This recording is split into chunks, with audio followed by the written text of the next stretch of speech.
Yes, guys, yes, people, welcome back to Line Talks Football and welcome to your match reaction for Chelsea 5, West Ham United nil. Guess what? Not only am I happy that Chelsea have won today, but guess what? Arsenal women have done the job. So I'd like to say thank you to Arsenal, especially to Black Stadiums. She came on the pitch and scored two quick last minute goals and it ended Chelsea.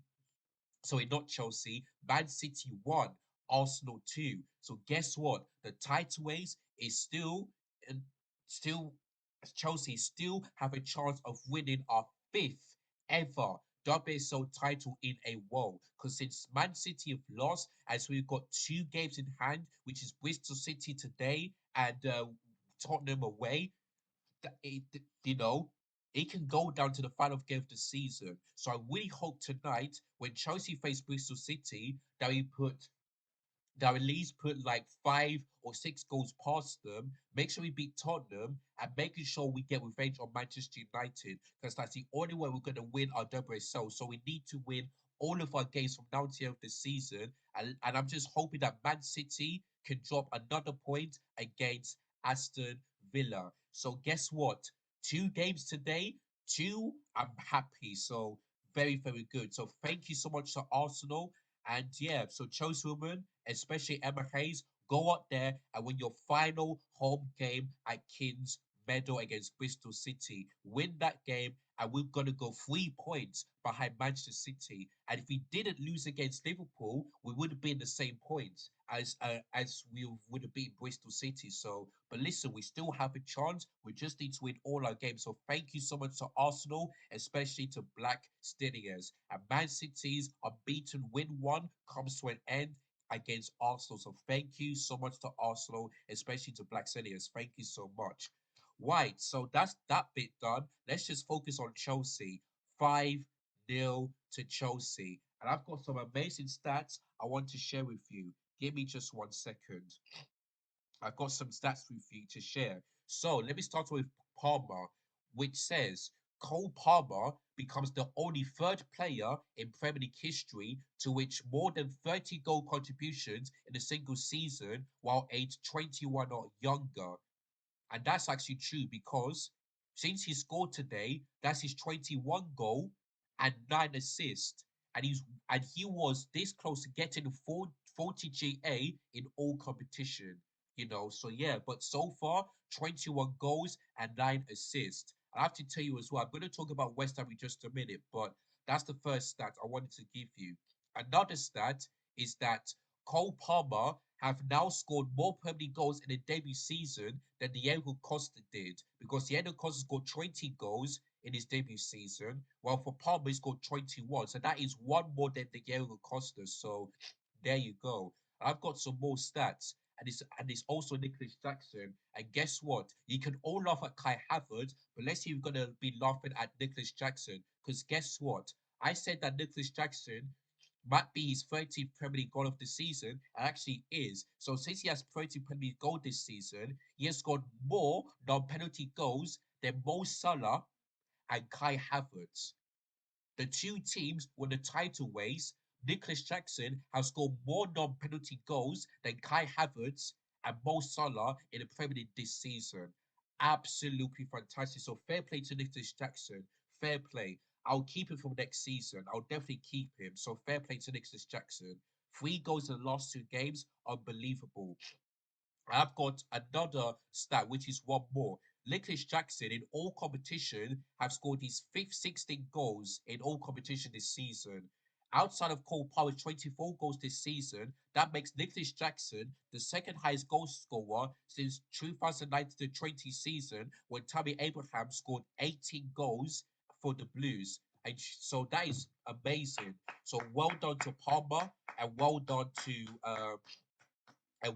Nicholas Jackson. They've broken another record, so well done to him. So, guys, I just wanted to give you this stats before talking about the game. And honestly, we have passed the test, which is a low block, because West Ham play a low block, and we always seem to struggle. But guess what? Potter's new tactics worked absolutely well. He didn't change it. He just put Cookwaya as a midfielder to play alongside Caicedo. He allowed Conor Gallagher to press high up the pitch, and we passed the test. And Conor Gallagher, who doesn't do well at roadblocks, has managed to do that today. So do you know what? Fair play to Poch because your system actually worked, you know? And if I was him, yeah, I'll be thinking to myself, my days, why did I not do this from the beginning of the season?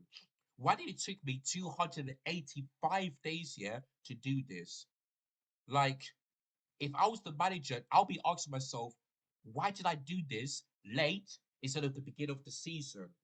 Because this is the same thing in pre-season when we was cooking, when we beat Wrexham, Brighton, Fulham, and we drew against Newcastle. We were so good in pre-season, and today is the exact same thing. The way that we played in pre-season is the way that we play today.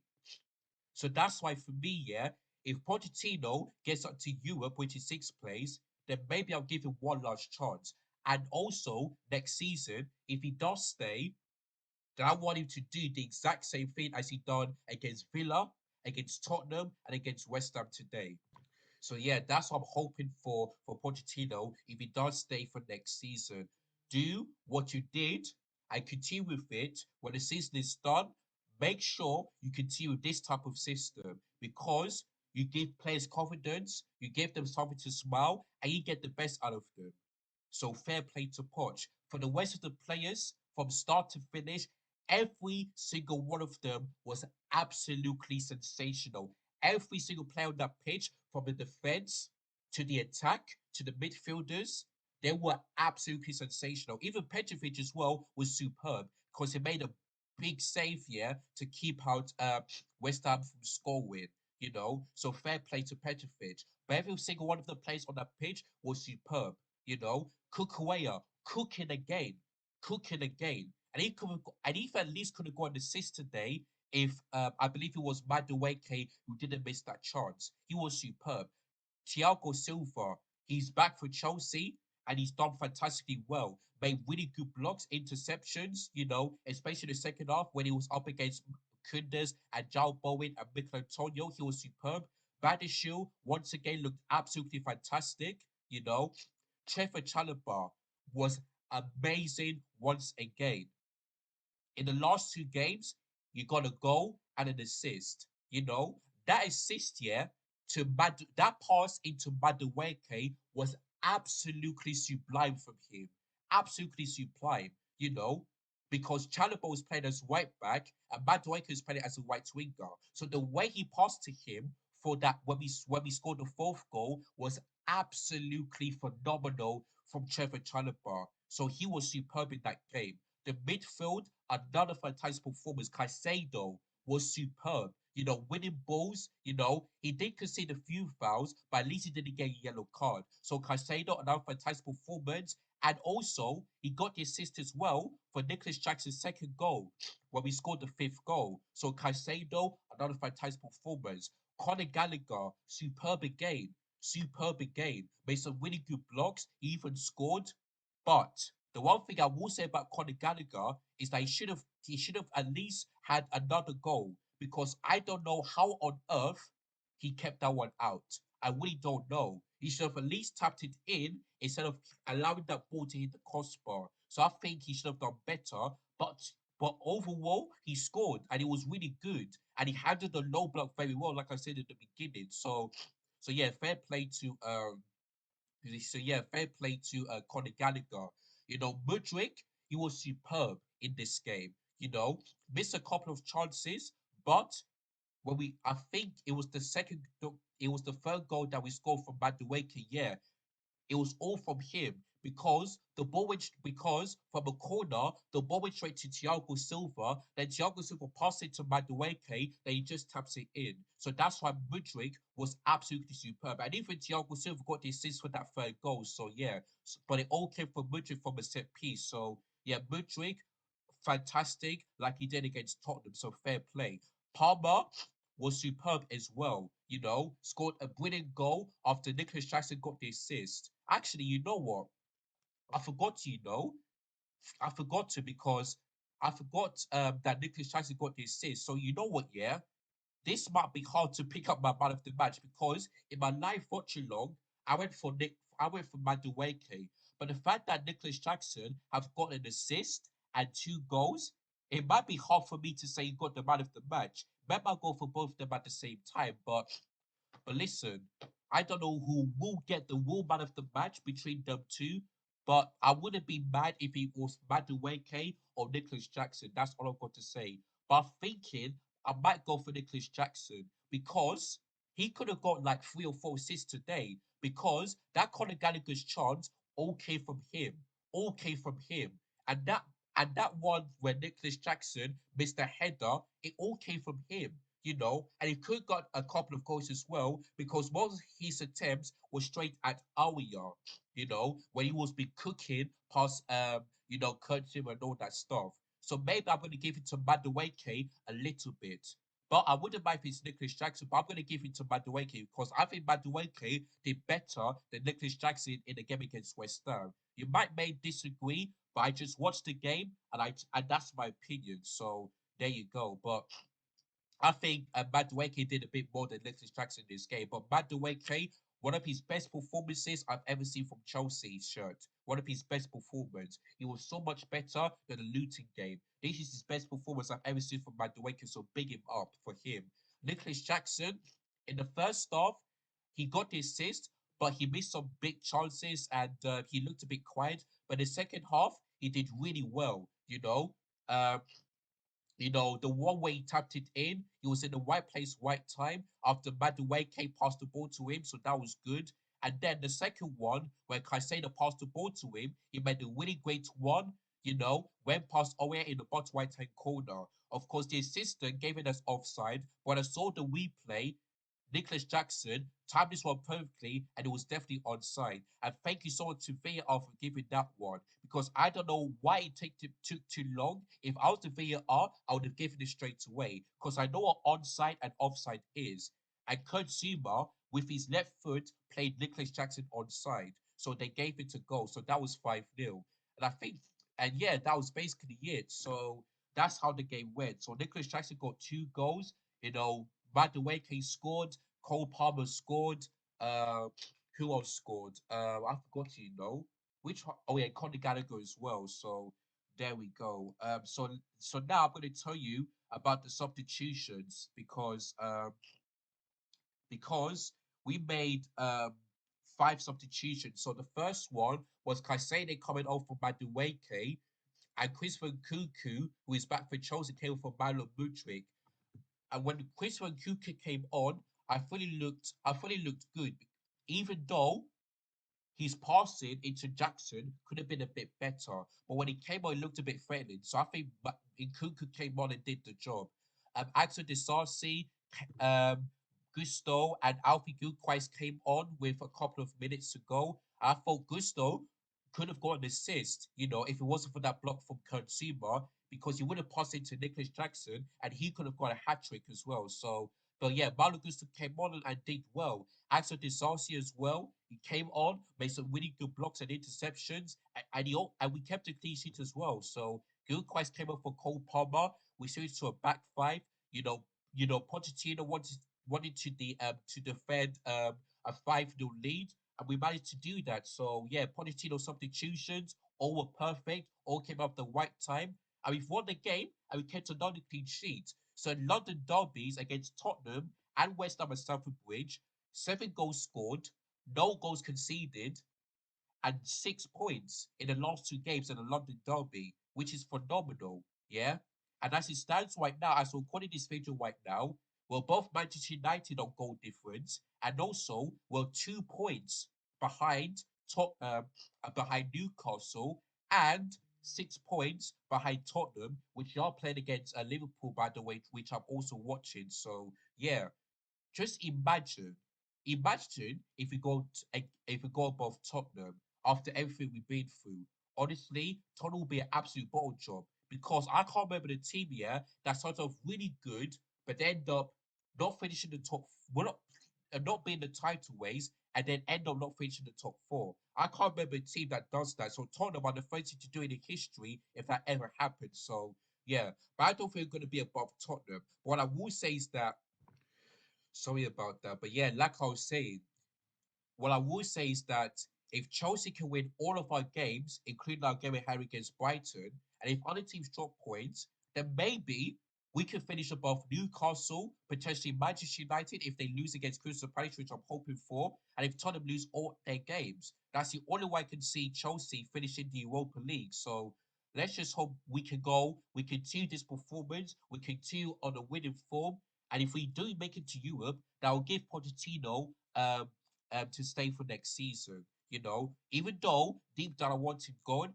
if we finish in the Europa League this season, which I did say at the beginning of the season, and I'll allow Poch to stay. You know, and the reason why that is because I want him to continue with this new system because it worked against Villa, it worked against Tottenham, and it worked today. So let's hope he keeps it up. I don't want to see it making any more changes. I want to see the same tactics like he did today against Nottingham Forest away, against Brighton away, and against Bournemouth at home. Because that's the next three games we've got from now on to the end of the season. So next Saturday we got Nottingham Forest at the City Ground. Then next week, Wednesday, we've got Brighton away from home at the Amex Stadium. Then in 2 weeks' time, which is the final day of the season, we got Bournemouth at home. So want Pochettino to still stick with the same tactics, the same system, and make sure that he doesn't make any changes. That is all I'm hoping for Poch to do. So there we go. But yeah, guys, I'm happy. Chelsea won. Also beat Man City in the Women's WSL. So Chelsea still have a chance of winning the title if we can, just as long as we win all of our games. So yeah, it's been a very good weekend for me in terms of Super Sunday today. So very, very happy. So thank you to also women. Thank you to Chelsea, especially to the players, the fans, and also Pochettino. And some of the West Ham fans have left early, which I'd love to see. So I'm going to end with this. West Ham get battered and hammered everywhere they go. West Ham get battered everywhere they go. Everywhere they go. West Ham got hammered and battered by Chelsea Football Club at Stamford Bridge, and they're so lucky that it could have been more. So lucky. But I don't care about that. All I care about is that getting the 3 points, moving closer to Europa League and getting the job done, which is exactly what we did today. So 5-star performance. Every single player on that pitch, including the substitutions, came on. All of them were fantastic. Pochettino, with his starting line, the tactics and the substitutions, was superb, and even the fans did really well to support them after we scored those goals. So yeah, 5-star performance. We move on into Nottingham Forest, and let's hope the teams like Newcastle and Man United can drop points. So let's hope the opposition can do us a favour, like Crystal Palace against Manchester United. And whoever Newcastle got next, hopefully that team can make Newcastle drop points in that game because I really want Chelsea to be in the Europa League next season. I don't want to see Chelsea go back to back, seasons without playing in Europe. I don't want to see that happening. So there we go. So hopefully, fingers crossed, both Newcastle and Man United can drop points from now to the end of the season, and hopefully we can go on the winning form so that we can finish in the fifth or sixth place in terms of the Europa League spot. So there we go. So that's what I'm hoping and praying for. All right, so that is it, guys. That is your match reaction to Chelsea 5, uh, West Ham United nil. Let me know in the comments down below whether you agree or disagree of everything I said. And what's your thoughts and feelings on this game? Let me know in the comments down below. So, guys, thank you so much for watching this video. Big up to the new subscribers as well for the live watch along. So, if you are watching this video and if you are new, also click the subscribe button as well. Make sure you give this video a thumbs up if you enjoyed it. Give it a like. Make sure you hit the bell notification so that never is any of my YouTube content. And make sure you click the share button as well so that you can share this with your family and your friends. And Liverpool, oh, once again, missed two chances with a really big save by Vicario. So I'm just going to end it on there. So Liverpool are creating chances and maybe they could be more likely to win this game, but we'll wait to see what happens. So yeah, but I'm going to end it there. Thank you so much for watching. Be up your damn selves. Take care. Goodbye. God bless. And I'll catch you guys again very soon. In a bit, people. Peace.